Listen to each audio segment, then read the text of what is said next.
Halo sahabat, selamat datang di channel Nisa Audio Official. Jangan lupa setelah menonton, klik like, komen, dan subscribe ya. Terima kasih. Terima kasih sayang, aku tidak pernah menyangka akhirnya hidupku seperti ini. Dulu kupikir hanya ada kesedihan setelah ayah meninggalkan kami. Namun ibu mampu membuat kami bangkit dan sekarang Tuhan mengirimmu untukku, yang bahkan bisa menerima masalah-masalahku, bersabar dan mengerti akan diriku. Ungkap Nisa rasa syukurnya. Aku juga berterima kasih kedatanganmu mampu luluhkan hatiku, yang aku bahkan tidak pernah berpikir akan bisa mencintai seseorang lagi. Karena sebuah pengkhianatan, aku membenci kata-kata cinta. Aku bahkan tidak percaya jika itu ada. Tapi kamu hadir dan menggoyahkan prasangka itu. Tetaplah jadi Anissa Devina Aditama yang kukenal. Jangan pernah paksakan dirimu untuk sesuatu jika itu kamu lakukan hanya untuk membuatku atau mama bahagia. Aku tidak akan pernah memaafkan diriku karena yang terpenting sekarang adalah kebahagiaanmu. Tutur Daniel yang membuat suasana makin haru. Baiklah, aku tidak akan melakukan hal itu dan kita biarkan semuanya mengalir. Tapi aku kan tetap berusaha dengan terus mengobati jiwaku. Ya, jiwaku yang sakit, meski tidak semua orang bisa melihatnya, ucap Nisa. Ya udah, sekarang jangan sedih lagi. Besok aku akan suruh Brian buat janji ke psikiater. Aku yakin kamu akan segera membaik dan kita akan membuat cucu yang banyak untuk mama dan ibu. Canda Daniel yang akhirnya membuat Nisa bisa tersenyum. Ya udah, sekarang kamu istirahat. Besok kamu mesti ke kantor. Aku juga akan tidur biar kamu gak khawatir aku menangis diam-diam lagi, ujar Nisa dan mulai melingkarkan tangannya di pinggang suaminya. Daniel pun menarik sang istri agar lebih mendekat, mencium puncak kepalanya dan berjanji dalam hati akan membuat Nisa bahagia. Akhirnya mereka bisa tertidur pulas dalam kehangatan penuh kasih. Bahagia itu simpel saat bersama orang terkasih dan mampu membuatnya tersenyum. Itu adalah kebahagiaan yang sesungguhnya. Esok paginya Nisa lebih dulu bangun dan setelah membersihkan diri, Nisa langsung menuju dapur. Nampak Bi Asi sedang tidur. Nisa pun mendekatinya. Pagi Bi, lagi sibuk apa? Tanya Nisa lama. Loh, Non udah bangun, mau bikin sarapan nasi kuning. Katanya tuan muda Non paling suka sarapan begini daripada roti. Jadi Bibi mau bikinin biar Non Nisa lahap makannya, sahut Bi Asi. Duh, jadi bikin repot bibit ya.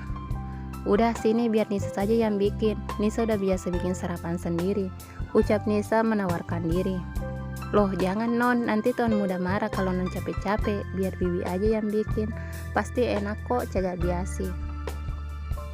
Bukan masalah itu Bi, tapi Nisa pengen bikin sarapan buat suami Nisa. Tuan muda gak akan marah. Kalau beliau marah bilang sama saya, biar saya balik marahinnya. Jadi Bibi kerjanya lain aja, bikin minuman aja biar Nisa yang bikin nasi kuningnya. Ini harus dikukus Bi, biar lebih pulen. Kalau dimasak pakai rice cooker beda rasanya, ucap Nisa. Bi Asi pun mengalah dan membuat minuman saja. Nisa memindahkan nasi yang sudah diberi bumbu-bumbu dalam panci biasa sebelum akhirnya ditanak dan dikukus, dan sambil menunggu matang, Bi Asi mengambil ayam yang sudah direbus dengan bumbu tadi dan membantu Nisa menggoreng ayam. Nisa memblender cabai untuk membuat sambal goreng. Nasi kuning tanpa sambal nggak nikmat menurut Nisa. Selagi mereka sibuk di dapur, ternyata Brian sudah keluar dari kamarnya, mencium aroma harum masakan. Brian langsung masuk dapur. Biasanya kalau pagi begini belum ada aroma masakan, karena Daniel dan Brian hanya sarapan kopi dan roti. Namun pagi ini berbeda, membuat Brian langsung ingin ke dapur dan dugaannya benar. Pasti Nisa yang sibuk dibantu Bi Asi. Brian langsung duduk, Nisa hanya melempar senyuman. Bi Asi menawarkan kopi yang tadi dibuatnya.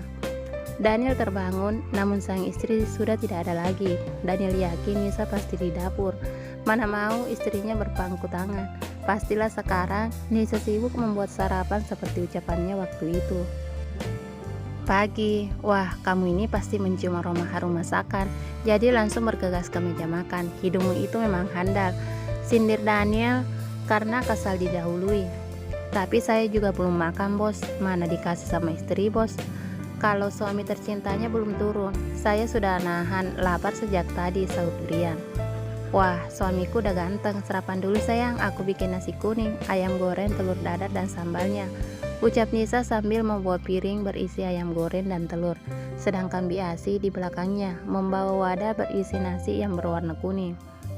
Kita benar-benar butuh olahraga sekarang, Brian. Jika tidak ingin badan kita kayak gentong, masakan istriku pasti mantap dan akan bikin kita benar-benar lahap. Pagi-pagi saja kita sudah disuguhi nasi yang aromanya sudah menuhin satu rumah. Hehehe, canda Daniel. Bener bos, kita harus aktifin kartu anggota kita lagi. Kalau nggak mau halaman majalah bisnis isinya seorang pebisnis sukses yang sangat tampan sekarang bertubuh tambun setelah menikah dengan istrinya. Tuh, majalah akan berubah jadi majalah gosip pebisnis. Timpal Brian. Nisa hanya senyum-senyum mendengar candaan dua orang itu. Udah, jangan bawel, pada makan Gi. Kalau nggak mau, biar aku sama Biasi yang habisin, ucap Nisa sambil meletakkan ayam goreng di piring nasi suaminya. Jangan dong sayang, kan aku juga mau. Brian aja yang jangan dikasih, dia nggak bisa biasa makan nasi pagi-pagi, sahut Daniel. Loh, saya juga mau bos, bukannya bos yang nggak bisa makan nasi pagi-pagi.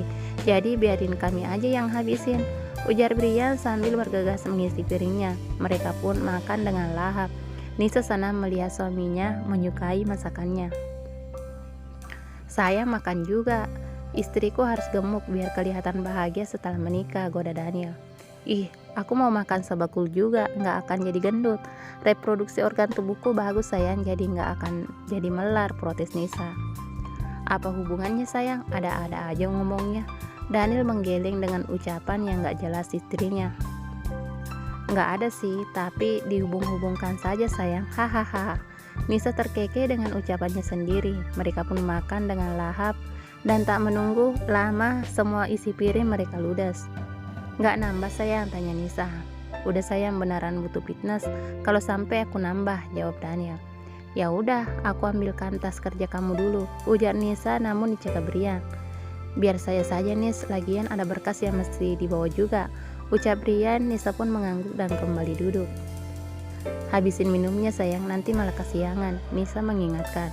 Gak apa-apa sayang, gak ada yang berani marah juga, sahut Daniel. Iya, aku lupa kalau suamiku CEO Daniel Kim, sang pemilik perusahaan. Jadi gak akan ada yang berani marahin kecuali mama, hehehe, ledek Nisa. Hahaha, tahu aja kamu sayang, kekeh Daniel. Tak lama Brian keluar ruang kerja Daniel dan mereka langsung pamit berangkat. Nisa mencium punggung tangan suaminya dan Daniel mencium kening istrinya sebelum akhirnya mereka berangkat ke kantor. Sementara Nisa dan Daniel menjalani hari penuh kasih sayang, keluarga Papa Daniel dan Tante Ranti sedang dilanda kemelut. Mereka pura-pura harmonis saat berada di depan orang-orang saja. Namun saat di belakang mereka bahkan tak saling menyapa. Bahkan Papa Daniel jadi lebih sering berada di rumah Mama. Papa pulang ke rumah Tante Ranti hanya supaya Mama Daniel tidak curiga. Papa tidak ingin Mama akhirnya tahu permasalahan yang pelik di antara dia dan Ranti. Namun dengan alasan lebih ingin sering bersama Mama, Papa sering pulang ke rumah Mama. Mama sampai curiga dan sempat bertanya, kenapa sih Papa sekarang lebih sering tinggal di sini? Papa nggak lagi ribut sama Ranti kan? Kasihan anak-anak kalian, kalau melihat kalian ribut. Mereka sedang dalam masa pertumbuhan, sedang dalam masa mencari jati diri. Jangan sampai karena keegoisan orang tua, mereka jadi salah jalan. Jika kalian masih sering ribut, Mama akan rawat mereka. Kalian terserah mau bagaimana, ujar Mama. Enggak kok mah, Papa lagi pengen aja kesini. Lagian Daniel pasti tambah jarang pulang semenjak nikah. Papa nggak tega Mama kesepian. Papa beralasan. Hahaha, Papa pikir Mama percaya. Selama ini Daniel juga jarang pulang, tapi Papa nggak pernah peduli tuh. Mau Mama tanya anak-anak biar Papa nggak bohong lagi, ancam Mama. Cuma ribut kecil kok mah, nggak akan sampai ganggu anak-anak. Lagian dalam rumah tangga kalau nggak ada ributnya kan nggak juga mustahil mah. Lagi-lagi Papa beralasan. Mulai besok Papa pulang, baikan sama Ranti. Kalau enggak Papa sama Ranti urus diri masing-masing. Mama akan urus anak-anak, ancam Mama. Iya, besok Papa pulang, tapi hari ini biarin Papa di sini dulu ya, rengek Papa. Sahut Mama. Ih Mama, jangan gitu dong. ucap papa dengan gaya manjanya. Iya, udah, mama mau ke dapur, mau lihat bibi masak apa, ujar mama dan langsung berlalu. Papa langsung mengambil ponselnya, mengirim pesan pada Ranti untuk meminta maaf sebelum papa pulang besok. Ndak, besok papa pulang. Tapi jangan dicuekin lagi. Nia tahu kita bertengkar dan dia ngancam kalau kita nggak baikan, Vinka dan Pino mau dia yang urus sampai kita berbaikan. Kamu nggak mau kan kalau anak-anak diambil? Ndah, tahu sendiri gimana Nia, rayu papa dalam pesannya. Tak lama Ranti pun membalas. Ya udah, pulanglah. Pino juga udah nanya-nanya. Balas Ranti masih nampak ketus.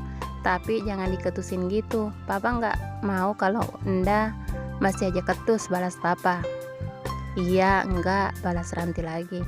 Ya udah, sore papa pulang ya, balas papa yang merubah kata-katanya yang tadinya ingin pulang besok. Iya, balas Ranti. Mereka pun mengakhiri berkirim pesannya.